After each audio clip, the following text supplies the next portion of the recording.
Assalamualaikum warahmatullahi wabarakatuh. Pada sesi kali ini, kami akan memaparkan presentasi yang akan membahas sebuah studi kasus penting berjudul The Prospect of Mobile Government in Jordan. Kita akan mengupas pengalaman Yordania sebagai negara berkembang dapat menjadi cermin strategis untuk pengembangan layanan mobile government di Indonesia.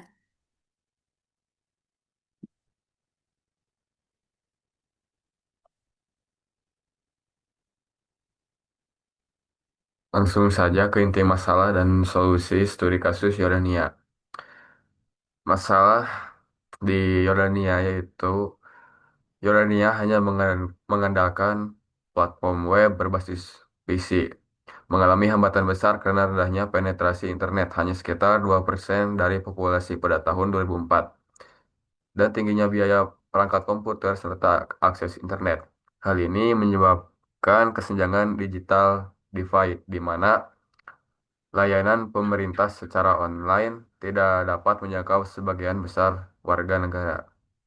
Solusinya, pemerintah Yordania mengevaluasi dan mengadopsi mobile government sebagai saluran pelengkap. Keputusan ini didasari oleh tingkat penetrasi telepon seluler yang lebih tinggi, sekitar 47,4% pada tahun 2005, dan tumbuh pesat dibandingkan internet kabel. Solusinya adalah memanfaatkan jaringan seluler untuk layanan yang membutuhkan jangkauan luas namun kompleksitas rendah, seperti notifikasi SMS dan pembayaran mikro, sambil tetap mempertahankan web untuk layanan yang membutuhkan informasi mendalam. Relevansi studi kasus Yordania dengan Indonesia itu ada dua. Satu, dominasi perangkat seluler, dan kita berdasarkan data terbaru tahun 2025 menunjukkan jumlah koneksi seluler di Indonesia mencapai 356 juta. Sementara akses internet sebagian besar dilakukan melalui perangkat mobile. Strategi Yordania untuk tidak hanya mengandalkan PC atau web sangat relevan bagi Indonesia, di mana mayoritas warga negara mengakses layanan publik lewat HP. Yang kedua adalah kesenjangan digital. Yordania mengalami kesenjangan akses dasar. Indonesia, meskipun penetrasi internetnya sudah tinggi, masih menghadapi relevansi masalah yang sama dalam bentuk kesenjangan wilayah. Akses internet di kota besar jauh lebih baik dibandingkan daerah pedesaan atau daerah 3T, terdepan, terluar, dan tertinggal. Selanjutnya ada gap analisis, perbedaan kendala infrastruktur dan teknologi. Eh, Aspek infrastruktur internet, ya, tidak ada akses internet, internet mahal, barang mewah, sulit menjangkau rumah tangga. Sedangkan kendala di Indonesia, akses sudah tersedia luas, namun kendala adalah ketimpangan, kecepatan atau stabilitas sinyal. Daerah terpencil sering blank spot.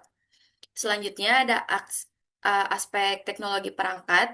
Kendala di Yordania, ponsel layar kecil, antar muka kikuk, bandwidth atau bandwidth rendah seperti 2G atau GPRS dan hanya cocok untuk SMS atau notifikasi. Sedangkan kendala di Indonesia, perangkat sudah canggih, smartphone 4G dan 5G. Namun kendalanya adalah banyaknya aplikasi pemerintah yang terpisah-pisah atau tidak terintegrasi.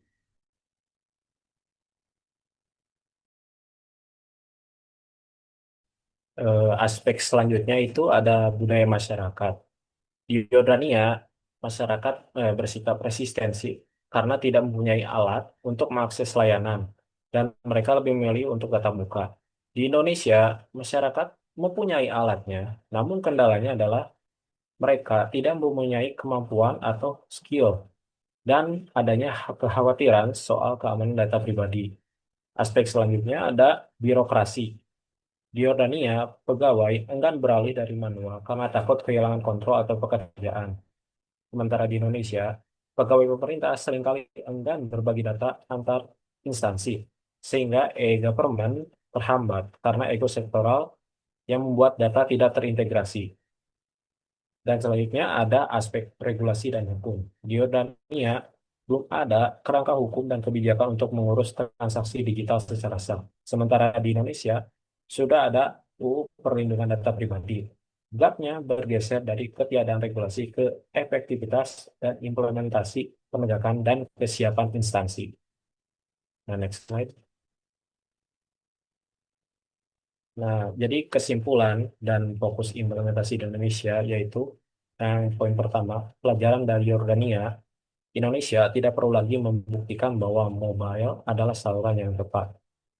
Selanjutnya, fokus Indonesia saat ini adalah bergeser dari pengadaan akses ke integrasi layanan atau super app. Yang kedua, peningkatan kualitas infrastruktur di daerah rural dan tujuannya pengalaman mobile government di daerah seperti Papua sama cepat dan mudah dengan di Jakarta. Dan ada juga tantangannya yaitu membangun kepercayaan atau trust pada layanan digital dan mengatasi kesenjangan literasi digital. Baik, sekian presentasi dari kelompok kami. Wassalamualaikum warahmatullahi wabarakatuh.